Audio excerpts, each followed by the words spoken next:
Bonjour et bienvenue sur les vidéos d'essence de marque, je suis Amélie Rigano. Dans une précédente vidéo, je vous ai parlé du management et du questionnement autour de cette thématique avec la réflexion qui consistait à se demander comment donner du sens au travail. C'est aujourd'hui le besoin de la plupart des collaborateurs dans l'entreprise où on n'est plus dans un souhait de fonctionnement pyramidal ou dans une acceptation de ce fonctionnement pyramidal, mais on est plutôt avec un besoin de contribuer à la réussite de l'entreprise, à la réussite de l'équipe, à la réussite des objectifs, avec ce besoin fondamental de comprendre quels sont les objectifs, et si on comprend les objectifs, on peut alors donner du sens à ce que l'on fait et aussi contribuer à la réussite des actions entreprises. Vous voyez, tout ça fait justement sens et donne un rôle à chaque manager, mais aussi à chaque collaborateur dans l'entreprise. La notion de bien-être au travail, je vous l'avais dit, a été beaucoup employée ces dernières années, et en tout cas, celle de mal-être au travail a pendant longtemps été un thème hors sujet en France, alors que dans des pays comme en Europe du Nord, c'est un sujet qui est très présent depuis les années 70.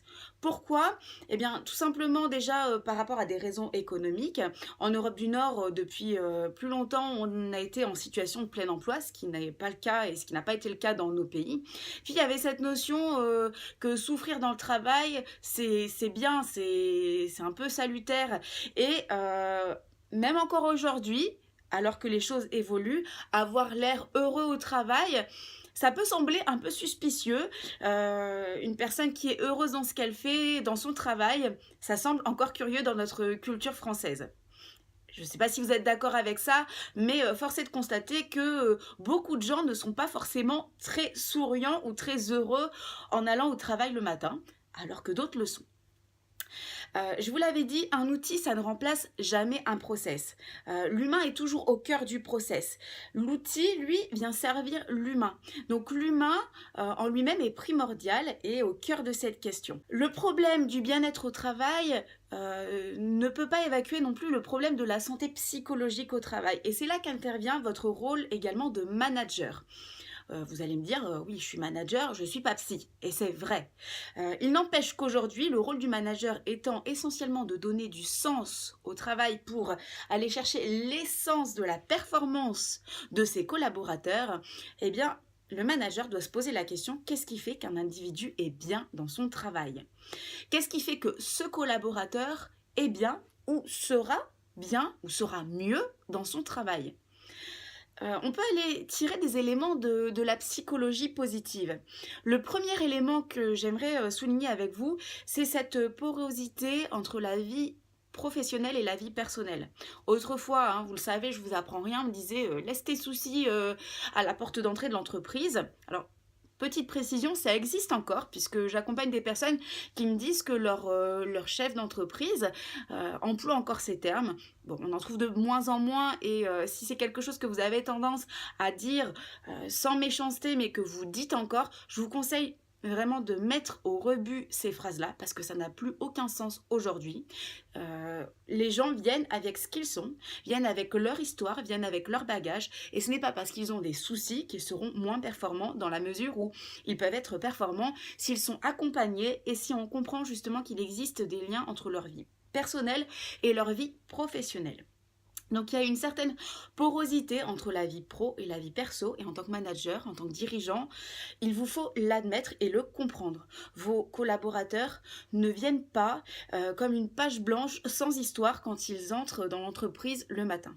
Donc si un collaborateur arrive et a eu des soucis, certes vous n'êtes pas là pour le prendre dans les bras et le cajoler comme un enfant, mais votre collaborateur arrive avec ce qu'il est, et si vous tendez l'oreille et être attentif à ses besoins personnels, il sera plus désireux de donner le meilleur au travail. C'est un fait, un constat.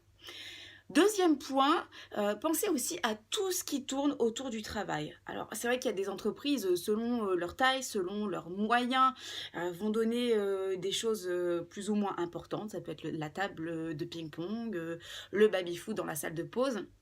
Néanmoins, quelle que soit la taille de votre entreprise, et je peux m'adresser aussi à des toutes petites entreprises, la machine à café constitue un bon baromètre de l'ambiance au sein de votre entreprise.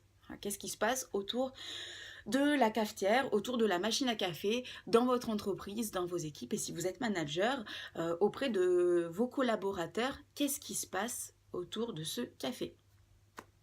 Beaucoup de choses s'y passent. Soyez à l'écoute de vos collaborateurs, non pas dans une volonté d'espionner, mais vraiment pour prendre la température de votre équipe.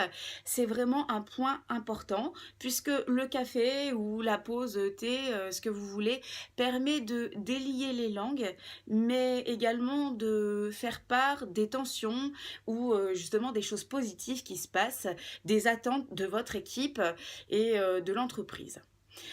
Troisième point, il s'agit du travail en lui-même. C'est bien de mettre des choses autour de vos collaborateurs, autour de vos employés, qu'il s'agisse d'une crèche d'entreprise, ça c'est formidable, qu'il s'agisse aussi de moments de convivialité, et ce, quelle que soit la taille et les moyens de l'entreprise, mais le travail que vous donnez doit être intéressant. Et pour être intéressant, là encore, je reviens sur la phrase que je vous disais précédemment, il faut donner du sens au travail. Je le dis fréquemment, personnellement ça ne me dérange pas de prendre un balai et de balayer ou de faire la poussière dans mon entreprise, même si moi-même je suis dirigeante, si je sais pourquoi je le fais. Donc, il faut que vos collaborateurs sachent quel est le sens donné à leur travail. S'ils remplissent un tableau, à quoi est-ce que ça va servir? Je me rappelle d'une personne avec qui j'avais travaillé lorsque j'étais toute jeune, je devais avoir 19-20 ans et j'étais dans un job d'été. Une personne qui travaillait dans une belle entreprise du pharmaceutique. Et c'était un job d'été tout simple, Il s'agissait de mettre dans des cartons des médicaments. Et une grosse partie de ces médicaments étaient destinés aux pharmacies et surtout pour les diabétiques.